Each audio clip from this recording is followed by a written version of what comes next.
তুমি যদি রবের পয়গামকে গ্রহণ করো, আর আজ যদি তোমার মুখে উচ্চারিত হয় আস্তাগফিরুল্লাহ রাব্বি মিন কুল্লি যামব, ওগো আমার মালিক, আমি এখানে বসে আমার পিছনের জীবনের গুনাহগুলোর জন্য তোমার কাছে মাপ চাই, ক্ষমা চাই, তুমি আমাকে মাফ করে দাও, তাহলে তোমার রবের সংবাদ ঘোষণা হলো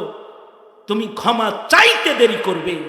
তোমার রব তোমার জিন্দেগীর সব গুনাহ মাফ কইরা দিতে দেরি করবে না, শুধু ক্ষমা করে দিয়েই শেষ করবে না।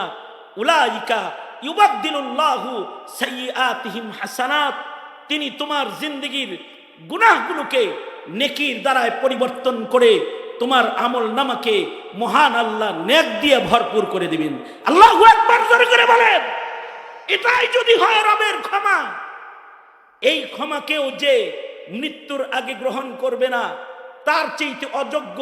তার চাইতে অথর্ব, তার চাইতে নির্বোধ